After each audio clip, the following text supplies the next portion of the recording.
నమస్కారం. నా పేరు డాక్టర్ చిరుమామిళ్ళ మురళీ మనోహర్. ప్రపంచవ్యాప్తంగా ఉన్న మిమ్మల్ని అందరినీ ఇలాగా ఈ ఛానల్ ద్వారా కలుసుకున్నందుకు చాలా ఆనందంగా ఉంది.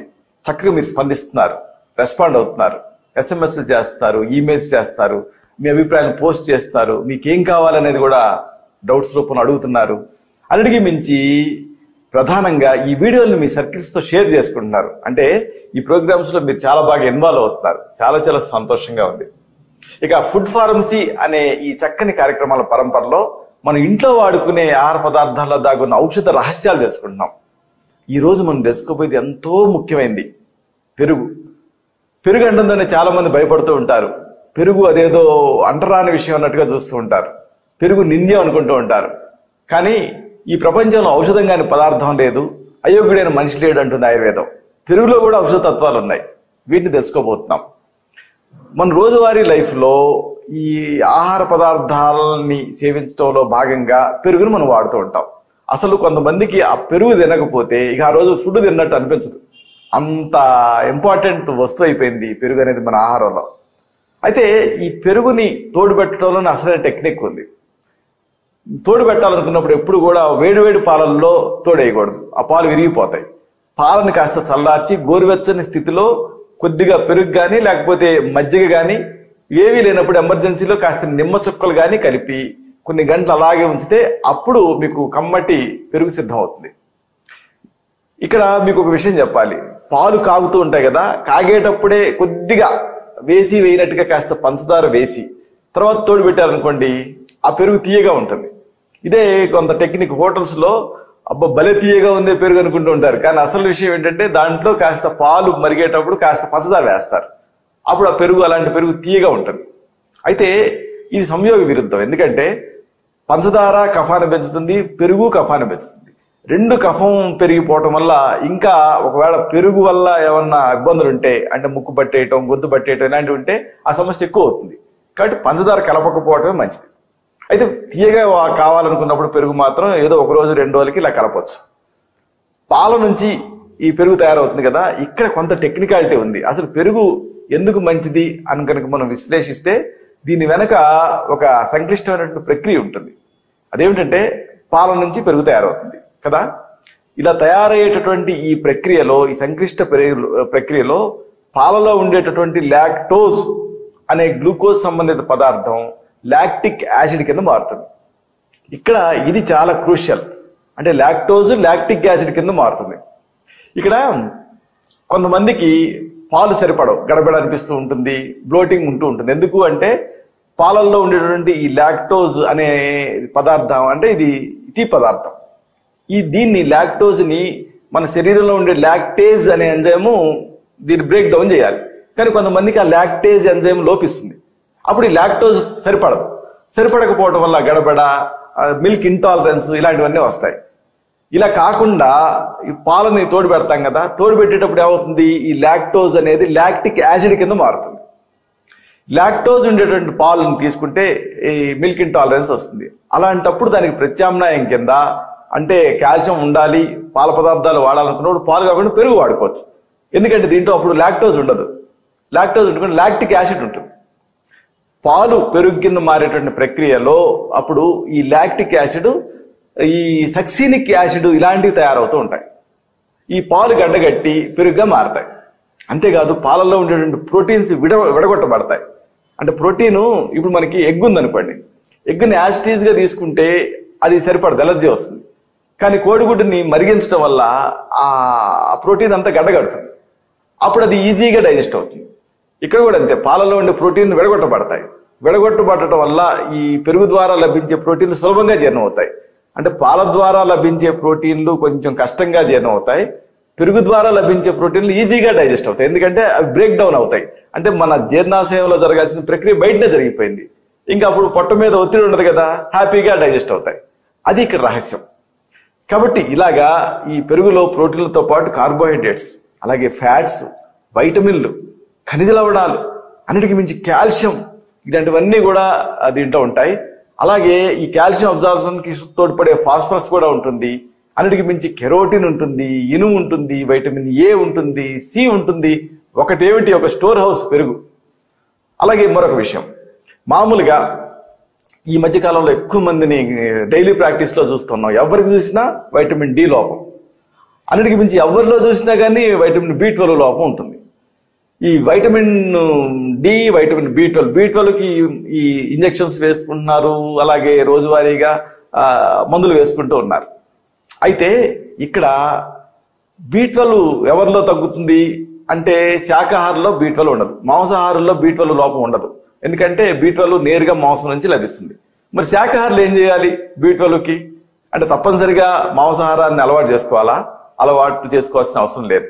ఏమిటి అంటే దీనికి ప్రత్యామ్నాయం? మీకు B12 కావాలి, మీరు శాకాహారులు, అప్పుడు ఏమిటి దీనికి మార్గం అంటే ఒకే ఒక మార్గం ఏంటంటే పెరుగు. అంటే మాంసాహారం ద్వారానే లభించే ఈ B12 పెరుగులో కూడా చాలా పుష్కలంగా ఉంటుంది.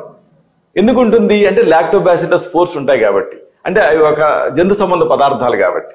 ఇది ఇక్కడ లాజిక్, ఇది ఇక్కడ సీక్రెట్. కాబట్టి మీకు B12 లోపం ఉంటే, మీరు శాకాహారులు అయితే, B12 న్యాచురల్గా మీకు కావాలనుకుంటే పెరుగు తినండి. B12 చాలా అబండెంట్గా మీకు లభిస్తుంది. పెరుగులో ఉండేటటువంటి ఈ lactic acid appendicitis, diarrhoea, dysentery ఇలాంటి వ్యాధికారక క్రిముల అభివృద్ధిని అవి పెరగిపోకుండా నియంత్రిస్తుంది ఈ పెరుగులో ఉండేటటువంటి ఈ ప్రత్యేక తత్వాలు. పెరుగులో మన ఆరోగ్యానికి మేలు చేసేటువంటి అనేక తత్వాలు ఉన్నాయి. ముఖ్యంగా ఎసిడోఫిలస్ అనే బ్యాక్టీరియా ఈ జీర్ణ వ్యవస్థను శక్తివంతం చేస్తుంది. అంటే ఫ్రెండ్లీ బ్యాక్టీరియా పెరుగులో ఉంటాయి. మనకి బ్యాక్టీరియా రెండు రకాలు, అంటే ఫ్రెండ్లీ బ్యాక్టీరియా ఉంటాయి, హాని చేసే బ్యాక్టీరియా ఉంటాయి. యాంటీబయాటిక్స్ వాడినప్పుడు ఈ ఫ్రెండ్లీ బ్యాక్టీరియా కూడా నశించి అనేక ఇబ్బందులు వస్తూ ఉంటాయి. పెరుగులో మనకి హెల్ప్ చేసేటటువంటి ఫ్రెండ్లీ బ్యాక్టీరియా ఉంటాయి, అంటే ఎసిడోఫిలస్ అనేటువంటి బ్యాక్టీరియా ఉంటుంది.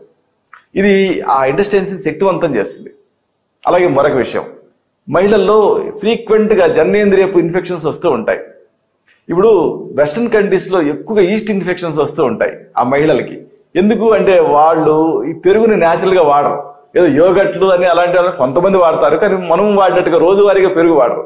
అందుకే మన దేశపు వాసుల కంటే కూడా వెస్టర్నర్స్కి ఎక్కువగా ఈస్ట్ ఇన్ఫెక్షన్స్ ఎక్కువ. ఈ మధ్య కాలంలో వెస్టర్నైజేషన్ వల్ల మన వాళ్ళలో కూడా ఈస్ట్ ఇన్ఫెక్షన్స్ ఎక్కువ అవుతున్నాయి. అలా ఎక్కువ అవ్వకుండా మనని కాపాడేటువంటి ఒకే ఒక సహజ పదార్థం ఏంటంటే పెరుగు. పెరుగును రోజువారీగా వాడితే ఈ జననేంద్రియపు ఇన్ఫెక్షన్స్ రాకుండా ఉంటాయి మహిళల్లో. అలాగే మరొక విషయం, పిల్లల్లో ఫ్రీక్వెంట్గా నీళ్ళ విరేచనాలు అవుతూ ఉంటాయి. దీనికి కారణం ఏమిటి అంటే రోటా వైరస్. కాబట్టి ఈ రోటా వైరస్ మీద వ్యతిరేకంగా పోరాడే శక్తి పెరుగుతుంది. అలాగే మన దేహంలో హాని కలిగించేటువంటి అనేక రకాల సూక్ష్మజీవులు ఉంటాయి. ఇవి పెరగనివ్వకుండా పెరుగు కాపాడుతూ ఉంటుంది. అంటే ఒక ఎలుకల్ని పిల్లి సహజంగా ఎలా కాపాడుతుంటుందో అలాగే న్యాచురల్గా పెరుగు వీటికి వ్యతిరేకంగా పోరాడుతూ ఉంటుంది. కాబట్టి పెరుగుకి ఇన్ని రకాల ఔషధ తత్వాలు ఉన్నాయి.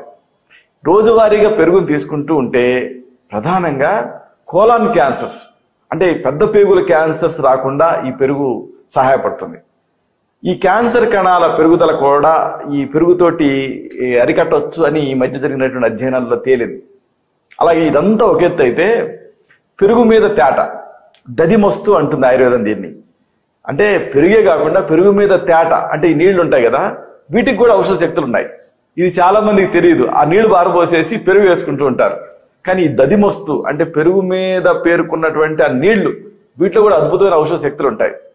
పెరుగు మీద తేట, దీంట్లో జాగ్రత్తగా వినాలి, సిస్టైన్ అనే ఒక అమినో యాసిడ్ ఉంటుంది.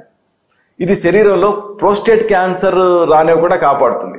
ఎలా కాపాడుతుంది అంటే గ్లూటాథియోనిక్ యాసిడ్ అనేటటువంటి యాంటీ ఆక్సిడెంట్ ఉత్పత్తికి ఇది సహాయపడుతుంది ఈ పెరుగు మీద తేట. కాబట్టి ప్రోస్టేట్ క్యాన్సర్ని ప్రివెంట్ చేస్తుంది. అంటే ఇది ఒక యాంటీ ఆక్సిడెంట్ కింద పనిచేస్తుంది. ఇది ప్రమాదకరమైన వ్యాధులు రానివ్వకుండా, వాటి బారిన పడినివ్వకుండా మనని కాపాడుతుంది.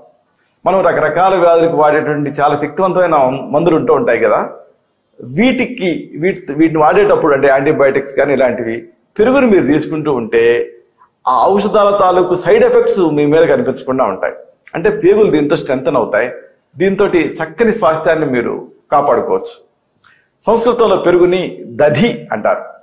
దీన్ని ఆహారంగా ఉపయోగిస్తూ ఉంటే, తగిన నియమ నిబంధనలన్నీ పాటిస్తూ ఉంటే ఇది మీకు ఒక శ్రీరామ రక్షలాగా పనిచేస్తుంది.